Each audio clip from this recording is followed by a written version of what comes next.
Bien, continuando con nuestras clases, vamos a repasar el tópico de valvulopatías.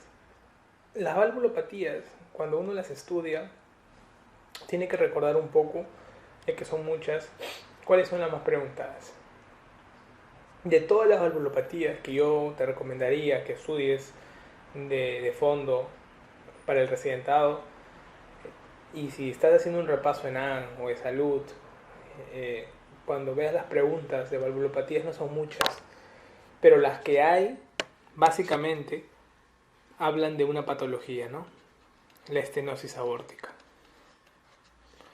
La estenosis aórtica es la patología que nosotros, por ejemplo, como cirujanos, operamos más. Es la patología que los cardiólogos en su evolución para hacer un trabajo percutáneo del reparo de la válvula justamente comenzaron con la estenosis aórtica. Ustedes saben que al tener 4 válvulas y estas pueden ser estenóticas o insuficientes, tienes 8 combinaciones de patología valvular. Y de las 8, la estenosis aórtica de lleno se las lleva de encuentro a todas. Entonces, si quieres estudiar una valvulopatía, no comiences por una estenosis pulmonar, no comiences por una insuficiencia aórtica, comienza por la estenosis aórtica. La segunda patología que más te preguntan es la estenosis de la válvula mitral. La estenosis aórtica, ya vamos a ver en sus etiologías cómo ha ido cambiando en el tiempo. La estenosis mitral, hasta ahora todavía seguimos operando mucha patología antigua. Le hablo de patología antigua cuando menciono la fiebre reumática como causa más importante de estenosis aórtica en el Perú. En países del primer mundo tienden a hacer un reparo de la válvula mitral. En cambio, la estenosis mitral en el Perú todavía tiene como causa principal la fiebre reumática. ¿Okay? En cambio, en el mundo no se opera mucha fiebre reumática. Lo que operan más son insuficiencias mitrales secundarias a cardiopatías dilatadas y tienden a hacerle plastías, o sea, un remodelado de los músculos. Le ponen entre el músculo y la válvula unas miofibrillas de PTFE, que es un tipo de, por decir así, de prótesis sintética que permiten mejorar lo que vendrían a ser las cuerdas tendíneas que están rotas en estos pacientes que han tenido un evento coronario, ¿no? Entonces, la mayoría de las patologías valvulares, como les vengo a decir, centren sus estudios sobre todo en la estenosis aórtica y en la estenosis mitral. ¿Ya? Después pueden leer todas las demás. Otra cosa importante que quiero que recuerden de ahora que vamos a repasar valvulopatías son los soplos. El tipo de soplo o el nombre, el epónimo de un soplo se asocia a un tipo de valvulopatía. Muchos lo pasan por alto y cuando llega el día del examen tienden a caer en esos epónimos. Ha sido preguntado el año pasado o el año pasado el soplo de Austin Flint, de qué valvulopatía es, por ejemplo, ¿no? Entonces, por ahí un poquito que hay que incidir. A nivel de todos los exámenes en Perú, están primando lo que es el preguntarles clínica y no les preguntan mucho tratamiento. Nosotros en la clase vamos a dejar también las directrices clásicas del tratamiento de las valvulopatías para que también la tengas en consideración como una línea general. ¿Okay? Vamos a usar en nuestro hospital, el Hospital Revaliati, tendemos a usar el manejo de valvulopatías según la guía del año 2012, la última guía europea. Hay una guía de 2014 americana, nosotros trabajamos con la guía europea en valvulopatías y trabajamos la guía americana en lo que es enfermedad coronaria. Entonces uno con otro para poder ir trabajando de la mano. Cuando ustedes vean las valvulopatías distintas, a la cabeza, como les digo, el diagnóstico de una valvulopatía, ¿cuál es? ¿Clínico o ecocardiográfico? Una valvulopatía puede tener una manifestación clínica y esa manifestación clínica se puede evidenciar por un soplo. Ese soplo puede que no haga clínica general, que no haga una cardiología, una característica clínica evidente en el paciente, que no viene o presente síntomas, pero sí puede presentar signos. Entonces la mayoría de pacientes vienen y nosotros buscamos el soplo y escuchamos el soplo y detectamos el signo de esa valvulopatía. Puede que el paciente no tenga síntomas todavía, pero nosotros ya tenemos el soplo. Entonces, el diagnóstico que nosotros hacemos de las valvulopatías generalmente es clínico. Pregunta de examen. Pero queremos corroborar nuestra duda, porque no todos tenemos un oído entrenado para poder saber qué tipo de valvulopatía es. Y para ello pedimos el segundo examen para estudiar valvulopatías, que vendría a ser la ecocardiografía. La ecocardiografía transtorácica nos da bastantes hallazgos para poder saber ante qué tipo de valvulopatía estamos tratando. Cuando pedimos a un paciente eco transesofágica es para sacarnos de dudas en algunos casos donde puede coexistir insuficiencia y estenosis. Si no es el caso, podemos trabajar tranquilamente con una eco transtorácica. Las guías en el mundo tratan de trabajar con una eco transesofágica antes de la cirugía. ¿Por qué? Porque luego de que durante la cirugía misma, mientras estamos haciendo la reparación o el recambio valvular, el paciente también tiene colocado un eco transesofágico y el anestesiólogo hace las tomas del corazón y nos permite saber si el recambio que estamos haciendo va a mejorar respecto a lo que tenía previamente, ya que nos está todo el tiempo observando en su pantalla de ecografía. Entonces, importante cómo llegar al diagnóstico de la mayoría de valvulopatías. Los pacientes que sufren una valvulopatía tienden a tener mayor mortalidad según el mayor diámetro de la válvula. Por ejemplo, los pacientes con estenosis mitral tendrán una mortalidad mayor que los pacientes con una estenosis aórtica. Es importante también recordar que la mayoría de valvulopatías hacen una clínica bastante parecida. Todas terminan haciendo una congestión pulmonar. Ahora, hay alguna que cuando haga síntomas, generalmente se va a tener que operar. Y es que la mayoría de valvulopatías, para que hagan síntomas, esperan mucho tiempo en evolución. Hay raros casos donde una valvulopatía puede dar síntomas de manera aguda, y eso lo hacen válvulas como por ejemplo la insuficiencia mitral aguda que ocurre en el entorno de un evento coronario, en el cual el paciente tiene una sobrecarga líquida y hace una congestión pulmonar asociada. Como ustedes van viendo, según el hallazgo, según la patología asociada, estas pueden tener lesiones, como les digo, mixtas, teniendo insuficiencia, teniendo estenosis. Pueden ser lesiones únicas o pueden ser lesiones de 1, 2 o 3 válvulas. Pues mientras más compleja sea la característica del paciente, pues la mortalidad asociada será mucho mayor. Las pacientes que sufren patología estenótica tienden a hacer un aumento de la poscarga. Eso va a terminar aumentando la presión en la cavidad previa, originando hipertrofia. La hipertrofia y el aumento de la poscarga a la larga van a disminuir la precarga y eso va a corresponder a un bajo gasto posterior. Los pacientes con insuficiencia, en cambio, tienden a tener una sobrecarga de volumen en la cavidad previa y eso condiciona a que posteriormente hagan dilatación. Muchos pacientes con insuficiencia aórtica luego tienden a ser asociados porque hay una dilatación posterior a la misma, una dilatación de la raíz de la aorta. Eso condiciona en muchos pacientes un aneurisma de aorta ascendente asociado a una insuficiencia aórtica severa. No importa el evento y el tiempo. En valvulopatías agudas, el corazón no está preparado para los cambios agudos.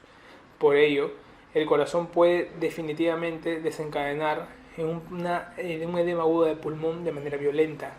En caso de cuadros crónicos, como hay tiempo para que los mecanismos compensadores traten de mantener al paciente en un cuadro asintomático, llega el momento y la consulta al cirujano a decir cuándo trato esta valvulopatía y cuánto tiempo más le espero. Pues cada una de ellas tiene indicación clara y lo que hay que saber nada más es el momento en el cual hay que sugerir el tratamiento quirúrgico. Vamos a comenzar con la estenosis aórtica. La estenosis aórtica es la valvulopatía más preguntada a nivel de todos los exámenes en el mundo, porque es la valvulopatía más frecuente.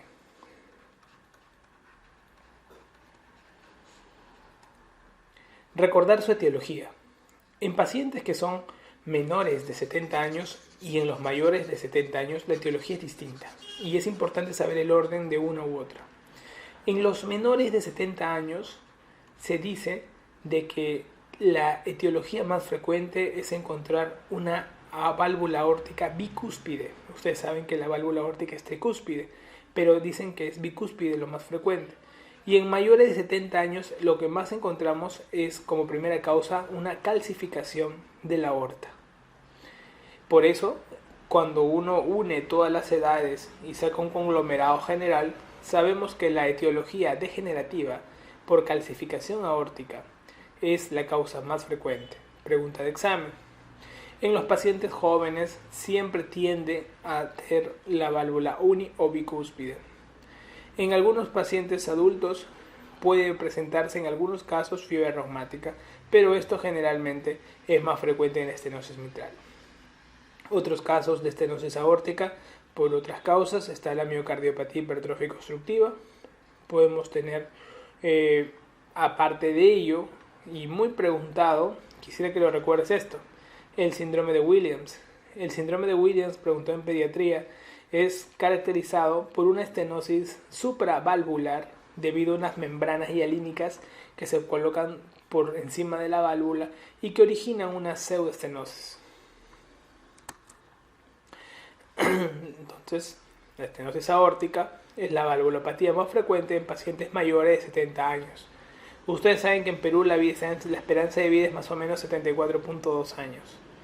En adultos mayores, recuerden, la prevalencia es mucho más alta. Los adultos mayores generalmente van a tener como valvulopatía más frecuente pues a la estenosis aórtica. Y la prevalencia va en aumento dependiendo el aumento lógicamente de la edad. Y la causa degenerativa en Perú y el mundo es la misma, degeneración por calcificación aórtica. Eso no hay ninguna duda. La fisiopatología, como les dijimos al inicio, ocurre que hay una estenosis que condiciona una disminución del flujo de salida, por lo tanto hay un aumento de la poscarga, condicionando una hipertrofia ventricular izquierda. Esto hace que haya un gradiente sistólico aumentado en el ventrículo izquierdo y la válvula aórtica. Cuando uno evalúa la poscarga, evalúa que hay hipertrofia ventricular izquierda en estos pacientes. A la larga, el ventrículo izquierdo termina claudicando y disminuye el gradiente debido a que hay un impulso menor de la contracción. Es por ello que la disminución del soplo a la auscultación no es que ha mejorado el paciente, es que de repente ha ocurrido que ya comienza a claudicar el ventrículo izquierdo. Cuando uno tiene en cuenta que el paciente con baja fracción de eyección, porque ya se ve comprometida la claudicación del ventrículo izquierdo, condicionado por un bajo gasto, tenemos que ver que probablemente hay una falla asociada por cardiopatía propia del cuadro muscular que ya está agotado, ¿no? Entonces, esto conlleva un fallo diastólico. Entonces, estos pacientes necesitan mucho un buen llenado diastólico. Por lo tanto, al tener una contracción auricular adecuada que permita un buen llenado diastólico, ya que la contracción auricular contribuye con un 20% del llenado diastólico, tenemos que recordar que una de las causas más frecuentes de descompensación en estos pacientes es justamente que el paciente haga una fibrilación auricular asociada, que termina descompensándolo y por lo tanto haciendo un edema de pulmón en muchos casos. Es importante saber que los pacientes con estenosis aórtica se presentan asintomáticos la gran mayoría de los casos, pero cuando hay síntomas en una estenosis aórtica severa, el tratamiento es quirúrgico sin mediar otra duda. El paciente sintomático se puede presentar por un fallo diastólico o por un bajo gasto. El paciente que tiene fallo diastólico, como tiene una insuficiencia de llenado en diástole, el paciente generalmente vamos a ver que va a presentar una disnea. Aparte de ello, recordar esto. Nosotros tenemos que recordar que los pacientes que tienen disnea tienen dentro de un evento de estenosis aórtica tienen menor tiempo de sobrevida si no se opera. Eso es importante. Los pacientes que hacen clínica o son sintomáticos por bajo gasto, lo hacen por una hipoperfusión periférica. Y esta hipoperfusión periférica puede terminar conllevando a casos de angina cuando este paciente haga esfuerzo o en casos de síncope. Estos siguen en sobrevida. Un paciente con disnea tienes que operarlo porque al año nomás tiene probabilidad de morir. Y un paciente con angina con síncope, pues la probabilidad de muerte súbita también es un poco mayor que el de la disnea, pero ahí está, 2 años, 3 años para que muera. Entonces tienes que operarlo. Por eso que nosotros siempre decimos la tríada clásica, ¿no? El DAS, disnea, angina y síncope. Si el paciente con estenosis aórtica severa presenta cualquiera de esta triada, nosotros tenemos que pensar de que el paciente tiene que ser intervenido lo más pronto posible. La mortalidad de estos pacientes es por 2 grupos, por insuficiencia cardíaca congestiva o por muerte súbita. Cuando uno hace el diagnóstico, llega el paciente con estenosis aórtica a tu consulta, tú exploras los pulsos. Lo clásico es tener a nivel del pulso carotidio, cuando uno baja el estetoscopio, escucha un soplo, un frémito a nivel carotidio. Es importante también recordar que el paciente se escucha al nivel precordial un soplo sistólico, ¿no? Tipo un ruido romboidal, claro, que va subiendo y luego va disminuyendo. Hay disminución del segundo ruido, sí, que se puede dar por calcificación aórtica, pregunta de examen.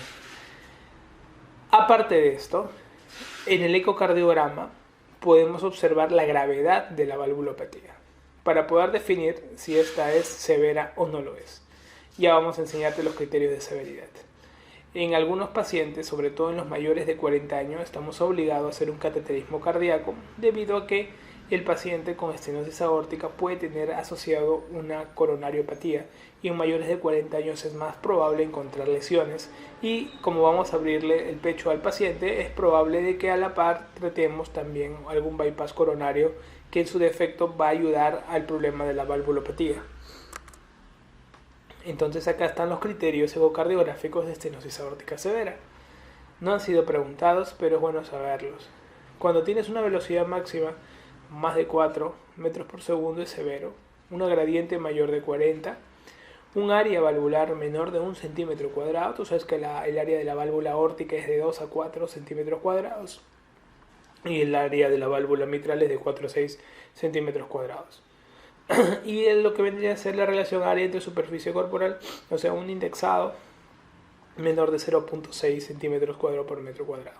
Entonces, estos son los criterios que más usamos nosotros para diagnosticar una estenosis aórtica severa. La pregunta de examen es, ¿se operan todas las estenosis aórticas severas?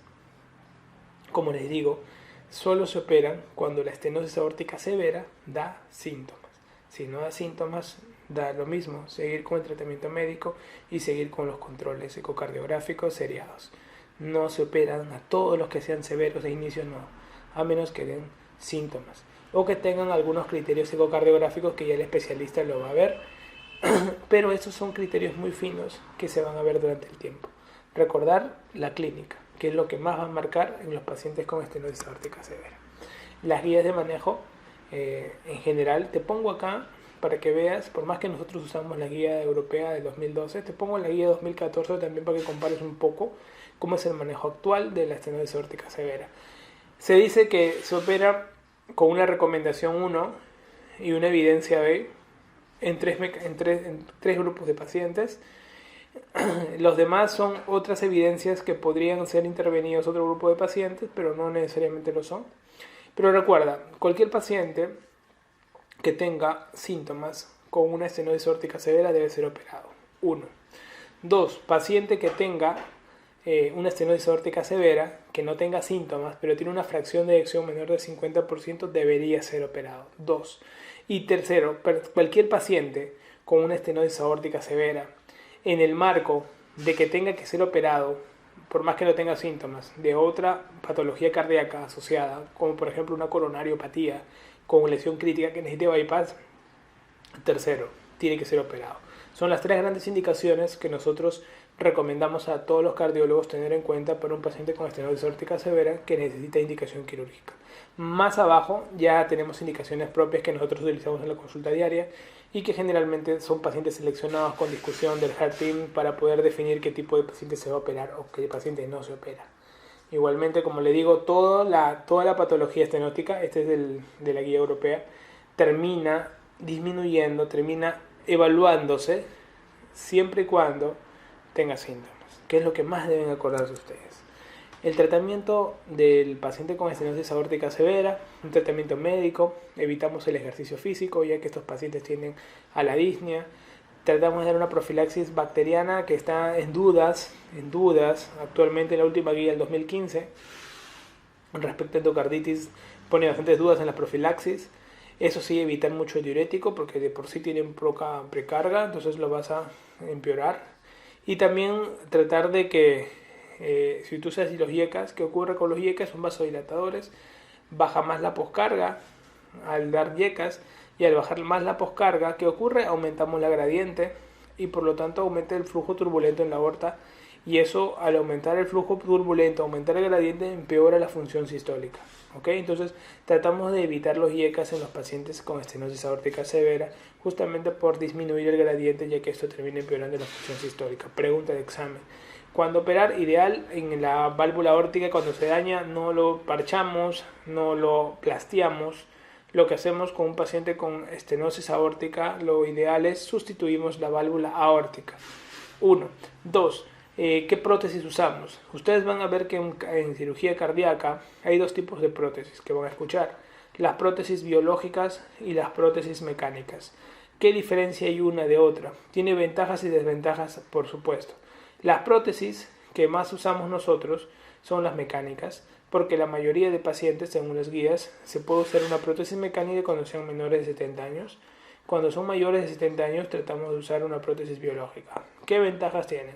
Los pacientes mayores de 70 años tienen predisposición a las caídas y por lo tanto pueden hacer hematomas con facilidad. Estos pacientes necesitarán entonces no anticoagularse. Por eso es que usamos una prótesis biológica en los mayores de 70 años porque no necesitan anticoagulación oral. En cambio, los menores de 70 años, como van a vivir muchos más años teóricamente, pueden, al vivir muchos más años, vamos a darle una prótesis mecánica para anticoagulación. Pero, ¿qué diferencia hay que viva más años? ¿Por qué anticoagularlo si va a vivir más años? Precisamente, las prótesis mecánicas no necesitan recambiarse en el futuro, no cirugía posterior. Por eso es que lo colocamos en mecánico en jóvenes, porque lo vamos a anticoagular y porque sabemos que no vamos a operarlo más adelante. En cambio, en los pacientes, lo malo de la válvula biológica es que no se anticoagulan, bacán, pero muchas de ellas necesitan un recambio en 10 a 15 años. Y como son pacientes mayores, probablemente muchos de ellos no van a llegar al siguiente recambio. Entonces, se evita a este tipo de cirugías, ¿no? También hay los casos donde pues, nos hemos visto envueltos en conflictos éticos cuando pacientes de 50 años nos dicen que era una válvula biológica para no anticoagularme. Entonces tú dices, pucha, pero tú eres joven, una sola cirugía, toda tu vida, te olvidaste y te anticoagulas. No, quiero una válvula biológica, así no me anticoagule y así me operen cuando tenga 65 o 70 años, lo quiero. Y bueno, se discute el tema y al final se da un tratamiento, ¿no? Pero son casos aislados. Pero esto tenlo en cuenta cuando respecto a lo que son válvulas. Las válvulas mecánicas son válvulas hechas por carbón pirolita que necesitan anticoagulación con warfarina vía oral y tener una anticoagulación dependiendo de la válvula y la superficie que tenga. Cuando es una válvula aórtica, tú anticoagulas con un INR de 2 a 3. Cuando es una válvula mitral, su INR aumenta de 3 a 3.5.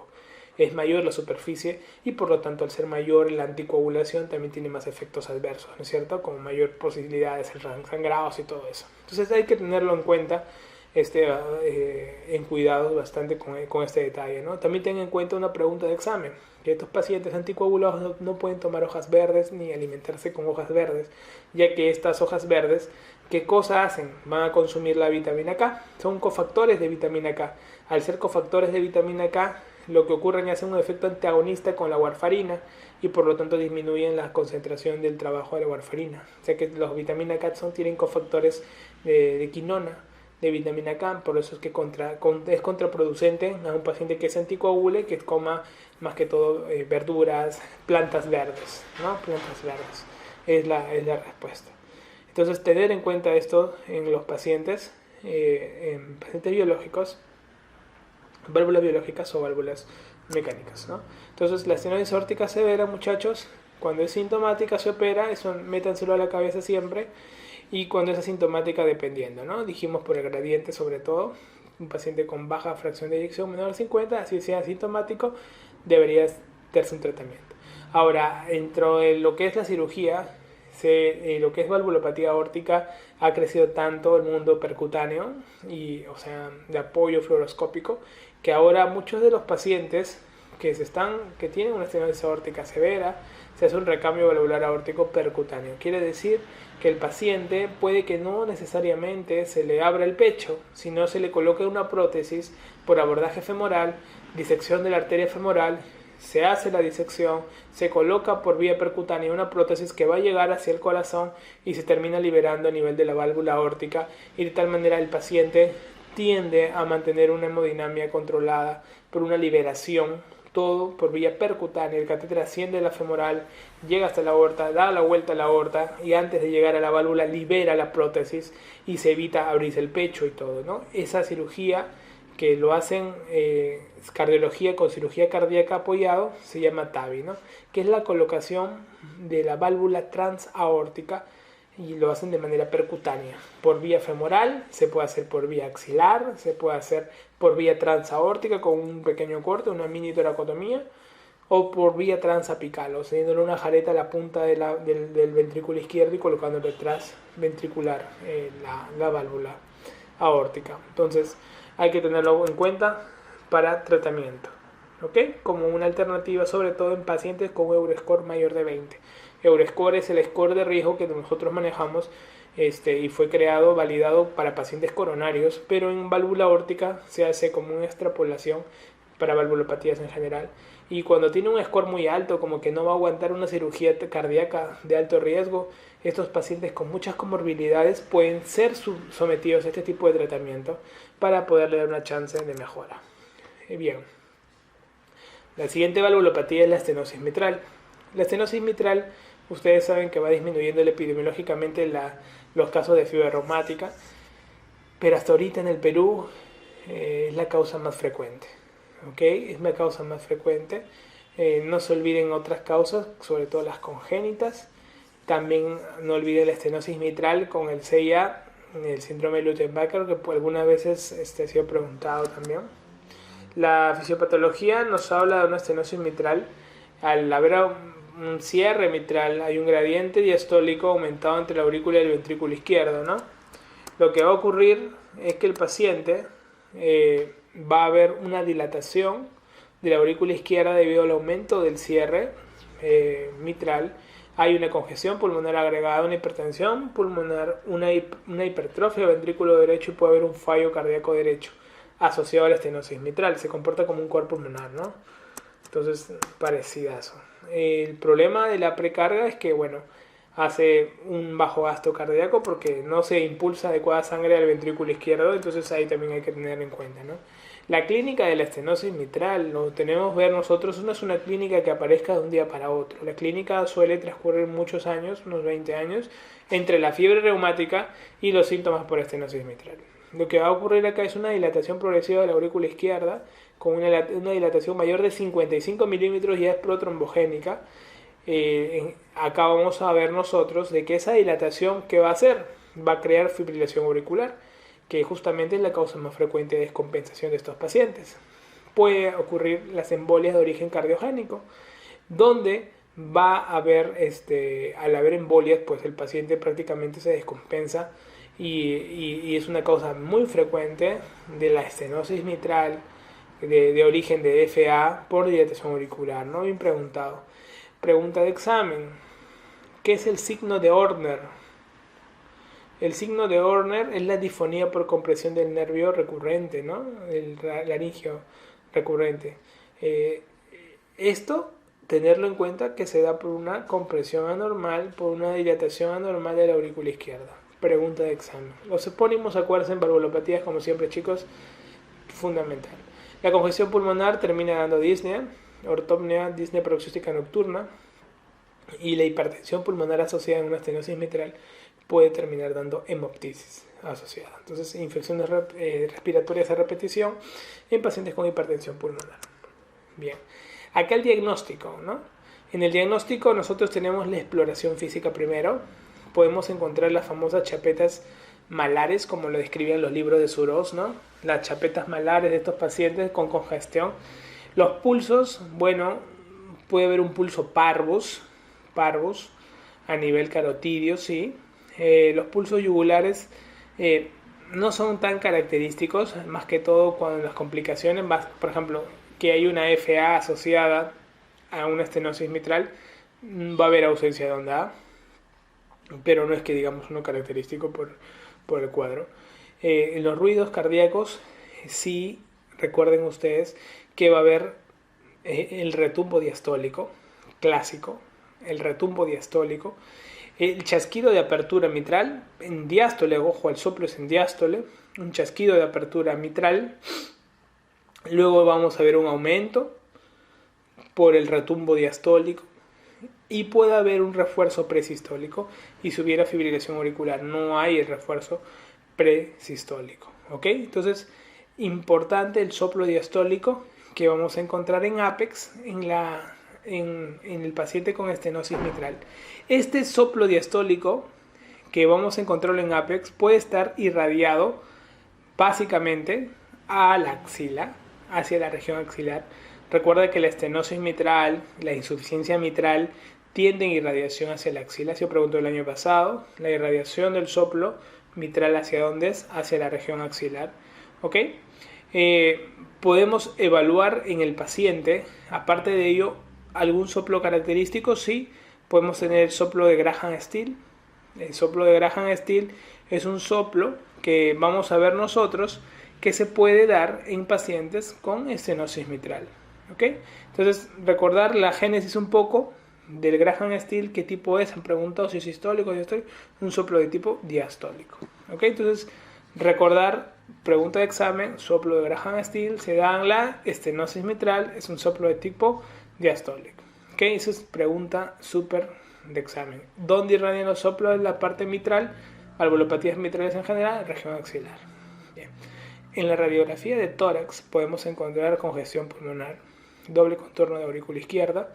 En el electrocardiograma podemos encontrar la famosa P mitrale, bimodal, ¿ok? Por crecimiento auricular izquierdo. Crecimiento del ventrículo derecho también podemos observar. Podemos observar una fibrilación auricular que esté asociada dentro de este cuadro. En el ecocardiograma vamos a ver más que todo una aurícula izquierda dilatada. Vamos a ver, aparte de ello, la gravedad de la disfunción, el cierre, el área valvular de la región mitral. Vamos a ver qué tipo de estenosis se va a presentar. Básicamente, cuando sea menor de 1, estamos hablando de una estenosis severa, ¿no? En algunos pacientes, por la duda, porque son generalmente pacientes que tienen más de una valvulopatía, tienen estenosis mitral, tienen una falla cardíaca derecha, tienen una insuficiencia tricuspidia asociada, muchos de estos pacientes. Entonces la ET, la ecotransesofágica termina complementando muy bien a la ecotranstorácica y dándonos mayores características. Ya saben, el cateterismo cardíaco, siempre y cuando sean pacientes que tengan una lesión o que sean mayores de 40 años. El tratamiento de estos pacientes es médico. Generalmente la profilaxis bacteriana, dependiendo de la escala que estén manejando, para endocarditis. Si tiene una fibrilación auricular, controlamos básicamente el ritmo. Si no vemos nosotros un buen control del ritmo o es una fibrilación auricular permanente, solamente hacemos control de la frecuencia cardíaca más anticoagulación oral, como lo hicimos en la clase de antiarrítmicos, y lo que vendría a ser el uso y control de la fibrilación auricular. Si el paciente tiene una insuficiencia cardíaca descompensada, diuréticos. ¿Cuándo hacer el tratamiento intervencionista? Bueno, en una estenosis mitral vas a ver que lo ideal es hacer el recambio valvular mitral. Si el paciente está en un estado muy deteriorado, que no tolera una cirugía, en algunos casos hacer una valvuloplastía percutánea con balón, ¿no? Pero para eso también tiene criterios, por lo cual no necesariamente es lo más evidente o lo que va a salvar al paciente, pero si un paciente está en tan mal estado general, algo se podría hacer con una valvuloplastía.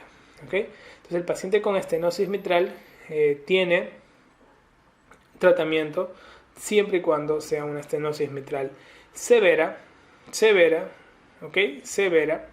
Para hablar de severidad, en general hablamos que mida menos de 1 centímetro cuadrado prácticamente, con un gradiente mayor de 4, ¿ok? Acá ponemos menos de 1.5, menos de 1, muy severo, menos de 1.5 severo, ¿no? En la guía europea maneja el corte menor de 1.5, ¿no? Nosotros manejamos menos de 1 en general para todos, más eso no termina midiendo, porque acuérdate que el área es operador dependiente, lo que más nos importa es la gradiente, y si la gradiente es mayor de 4, pues nosotros le damos un puntaje de severidad.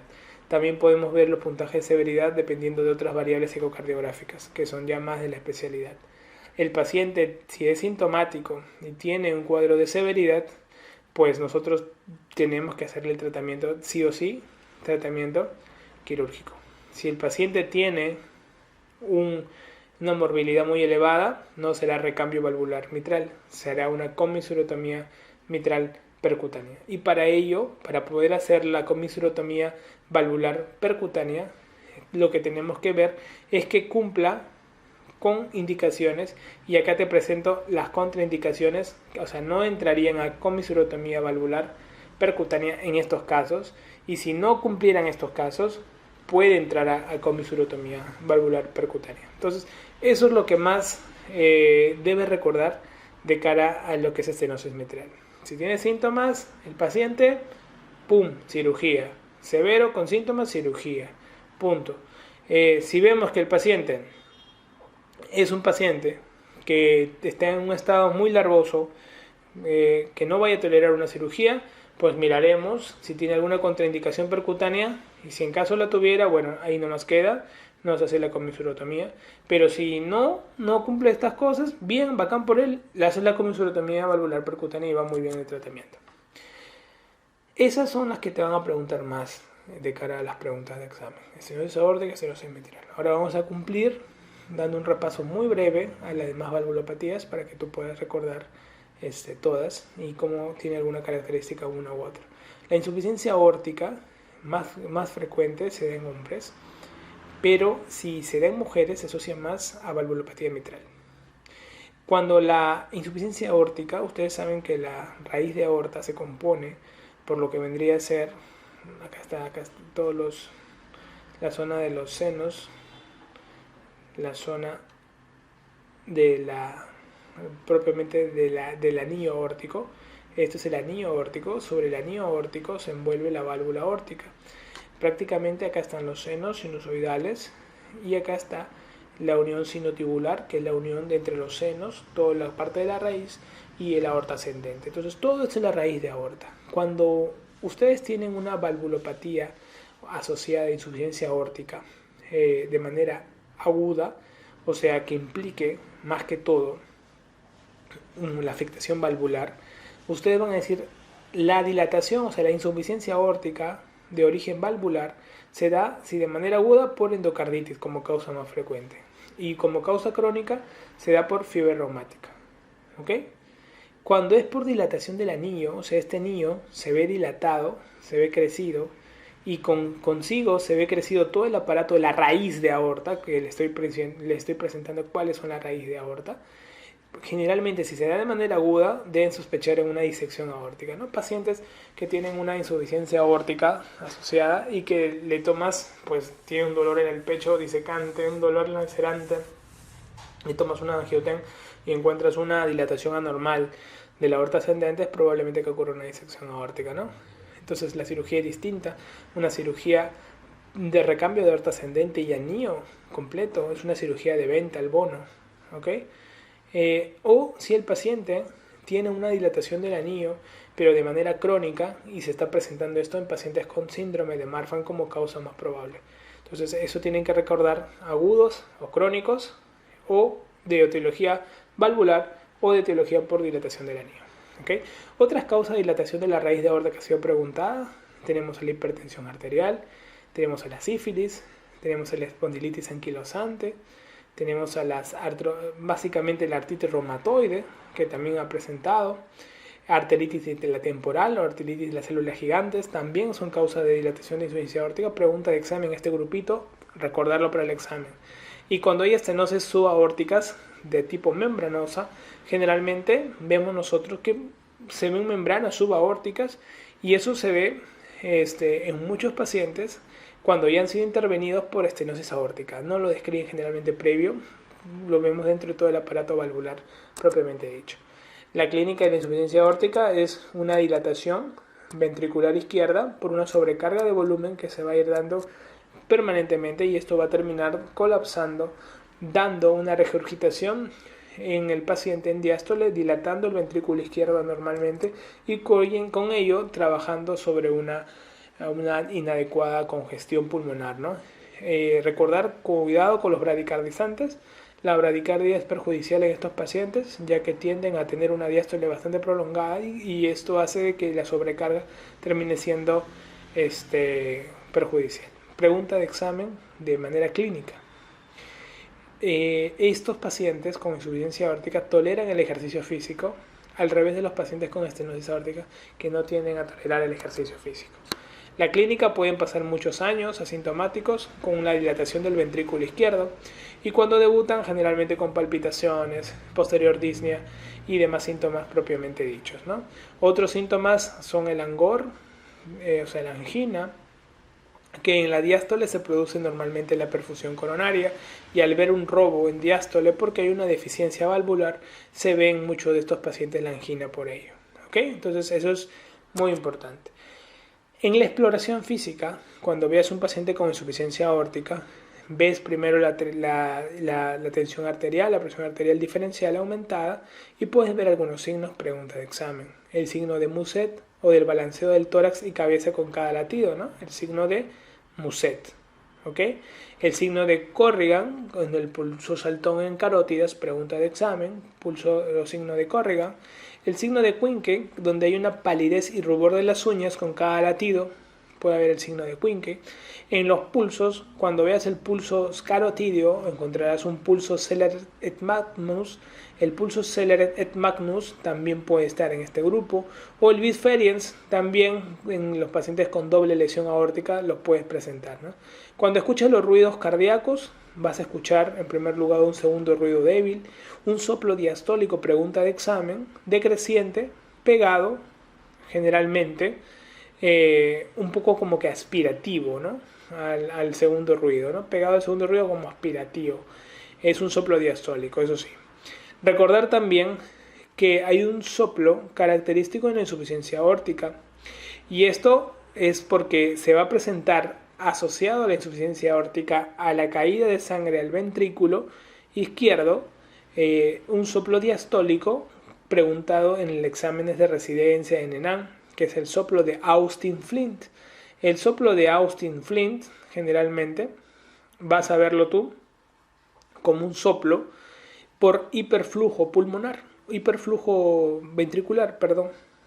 El robo, normalmente, el Austin-Flint, es un robo que cae, en este caso, por la sangre que desplaza de la aorta hacia el ventrículo izquierdo. Todo ese robo de la válvula aórtica al ventrículo izquierdo hace de que haya se llama SAM, efecto SAM, en el caso de que el despliegue del volumen de sangre que cae al ventrículo despliega el velo mitral, y eso hace que haya un robo también de la parte mitral, y eso conlleva a de que se escuche un soplo agregado, en este caso el soplo de Austin-Flint, ¿ok? Entonces es como un soplo por hiperaflujo que se va a dar a nivel ventricular izquierdo, ¿ok? Soplo de Austin-Flint asociado a la insuficiencia aórtica. En algunas características respecto a lo que vendrían a ser la parte radiológica, tenemos en la radiografía básicamente la cardiopatía de cardiomegalia asociada por una dilatación del ventrículo izquierdo. ¿Okay? Eso es bastante característico. Y en la ecocardiografía vamos a observar más que todo el volumen de regurgitación, ¿no? De la insuficiencia aórtica. Generalmente, cuando nosotros estudiamos regurgitación en ecocardiografía, lo que nosotros vamos a ver es un llenado que puede ser una descripción cualitativa de la cantidad de flujo que revierte hacia el ventrículo izquierdo o puede ser una variable también cuantitativa. ¿Okay? Entonces, esas son ya más que todo características de especialidad que nosotros más o menos describimos, pero en líneas generales debes tenerlo en cuenta. El tratamiento médico es, como en todas las valvulopatías, profilaxis bacteriana ante una endocarditis en caso de que ésta tenga criterios. Recordar tener cuidado con los bradicardizantes y el tratamiento con vasodilatadores como los IECAS pueden facilitar que la sangre vaya a la periferia en lugar que regurgita el ventrículo izquierdo, ¿no? Acá sí se pueden dar los IECAS, a diferencia de la estenosis aórtica.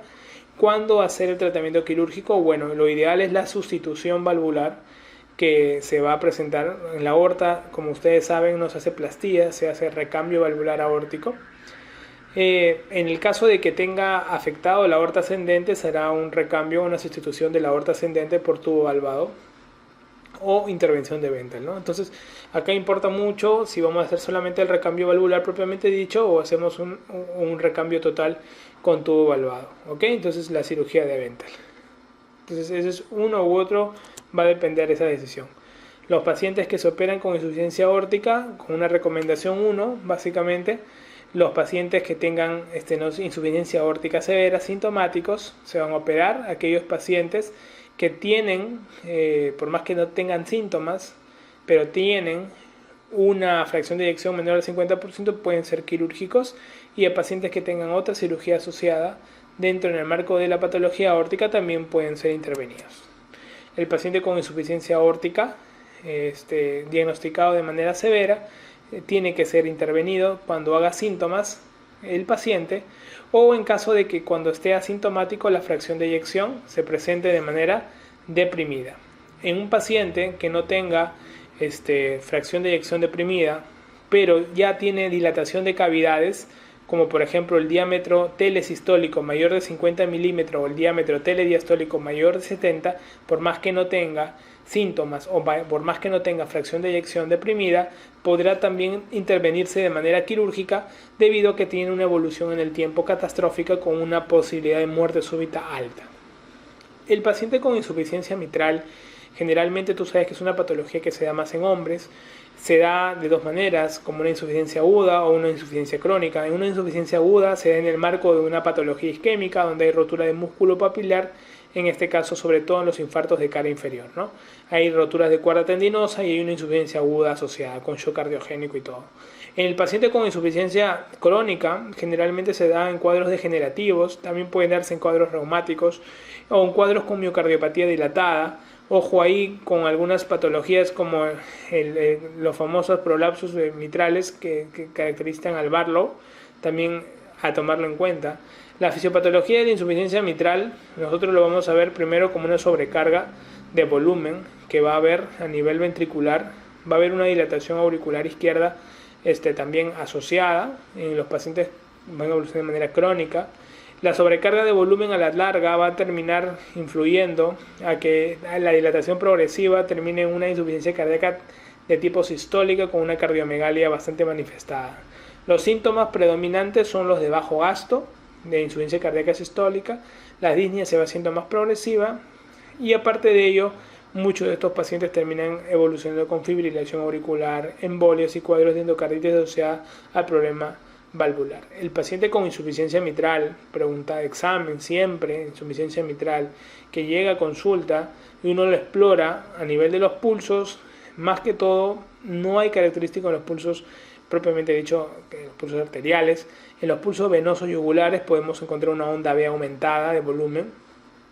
Y en el nivel de los ruidos cardíacos encontramos un primer ruido débil, un soplo holosistólico agudo en chorro de vapor irradiado a la axila, pregunta de examen el año pasado.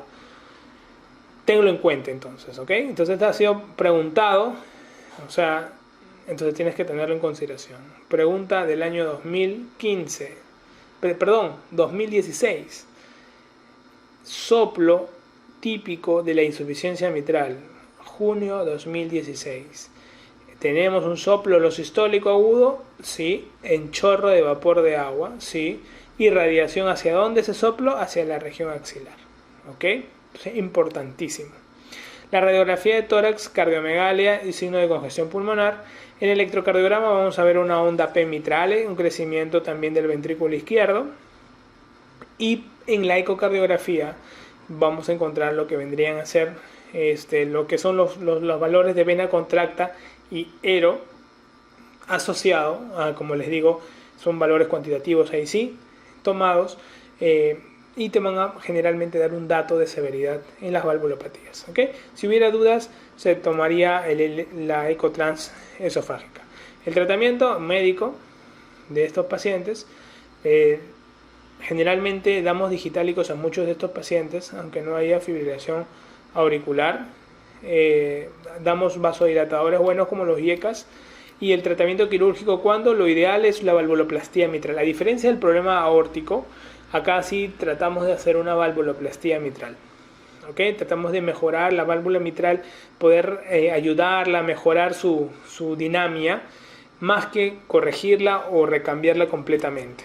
Eso es lo que más tendemos a hacer con los pacientes con válvula mitral. ¿Okay? Entonces, la reparación valvular mitral es la técnica generalmente de elección en estos pacientes, y nosotros tratamos de hacer una cirugía en todos los pacientes con síntomas, siempre y cuando tengan una fracción de eyección mayor del 30% y tengan una dilatación, en este caso, del ventrículo izquierdo en sístole menor de 55 milímetros, ¿no? La cirugía está indicada también en pacientes que, aparte de ello, tengan una disfunción comprobada del ventrículo izquierdo, donde tengan una fracción de eyección que sea menor del 60%. En los pacientes con insuficiencia mitral, nosotros le vamos a dar chance siempre que el paciente tenga una fracción mayor del 30%, en la mayoría, porque se vaya a operar. Porque si es una insuficiencia mitral con una fracción menor del 30%, generalmente va a ir mal en la evolución. La otra consideración, que nosotros tratamos de operar pacientes con insuficiencia mitral, siempre y cuando estos pacientes tengan una comprobación de una dilatación no muy marcada. Por lo tanto, en los pacientes que nosotros buscamos operar, son sobre todo pacientes que su diámetro total del ventrículo izquierdo en sístole no esté muy dilatado, o sea menor de 55 milímetros. Son los pacientes mejores, los más candidatos para poder ser intervenidos, para que no tengan menor posibilidad de recurrencia futura. Esa es la idea general de la cirugía, ¿no? Pero tú recuérdate que en el mundo ahorita lo que hacen es plastía más que recambio. En el Perú, lamentablemente, hacemos más recambio que plastía, porque nos enfrentamos más a casos de estenosis mitral que de insuficiencia mitral propiamente dicha, y los pocos casos que vemos de insuficiencia mitral también hacemos recambio, porque los materiales que necesitamos para hacer una plastía mitral son distintos, y eso un poco que nos limita, ¿no? Entonces, tenerlo en cuenta.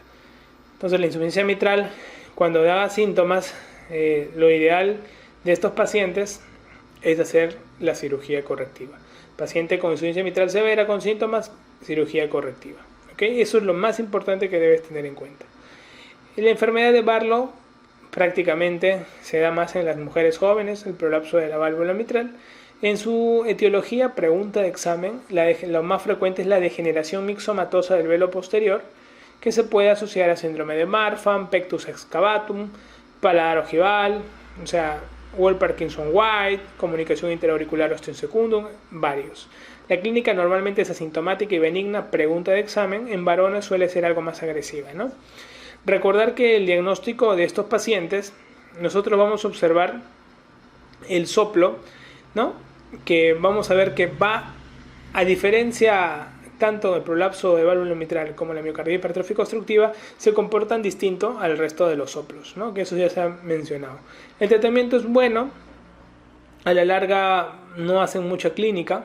Si necesitaran o si embolizaran, se haría anticoagulación oral, y la reparación valvular mitral en caso de que la insuficiencia mitral asociada al prolapso de válvula mitral sea grave, ¿no? Si no, no es necesario, ¿no? En valvulopatía derecha, lo que vemos nosotros en este caso Vemos la estenosis tricuspidia, su etiología generalmente reumática, como en la estenosis mitral. La clínica no son muy sintomáticos, el diagnóstico es ecocardiográfico y el tratamiento es una valvuloplastía que generalmente hacemos nosotros una comisurotomía. Casi nunca colocamos prótesis en cavidades derechas por el riesgo elevado de trombogénesis, por eso que hacemos una comisurotomía en esta zona. Es bien rarísimo ver una estenosis tricuspidia. Nosotros que vemos bastante corazón, te digo que es rarísimo, así que menos comienza a estudiar por estenosis tricuspidia, ¿no? Una insuficiencia tricuspidia sí es más frecuente que la estenosis tricuspidia, sí. La etiología generalmente se da por una hipertensión pulmonar agregada que hace una sobrecarga diastólica del ventrículo derecho y secundario a esto hay una dilatación y sí puede haber pues el cuadro de una insuficiencia asociada.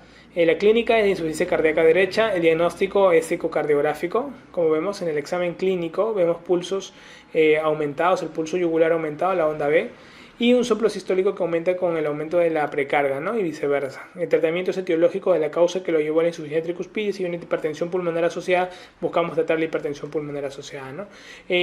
Generalmente, cuando queremos mejorar una insuficiencia tricuspidia, hacemos la anuloplastía tricuspidia, que es la técnica de Vega, donde tratamos de enlazar o acortar los lazos, la dilatación anormal, y pues damos por ello un tratamiento adecuado y definitivo, ¿ok? Entonces es importantísimo. Lo que es la estenosis pulmonar, pues en congénitas vemos más en casos de Fallot, en Nuan, Alagil, Rubiola, que también son casos clínicos típicos. La soplo es de tipo sistólico que aumenta con la inspiración. En un neonato es muy específico este soplo. La valvuloplastía percutánea con balón se va a ofrecer si el gradiente es mayor a 35 milímetros de mercurio. En caso de que no lo hubiera, se hará una plastía por una cirugía abierta, una plastía de arteria pulmonar. Si hay una insuficiencia pulmonar asociada, sobre todo se da por hipertensión pulmonar, es un soplo diastólico, pregunta de examen, el soplo diastólico de Graham-Still, que aumenta con la inspiración, se va a dar en cuadros de insuficiencia pulmonar. El tratamiento es de tipo etiológico. Muy bien, muchachos, esperando que les haya gustado la clase de valvulopatías. Nos estaremos encontrando en las demás clases, lógicamente, por el mismo canal. Un fuerte abrazo para todos.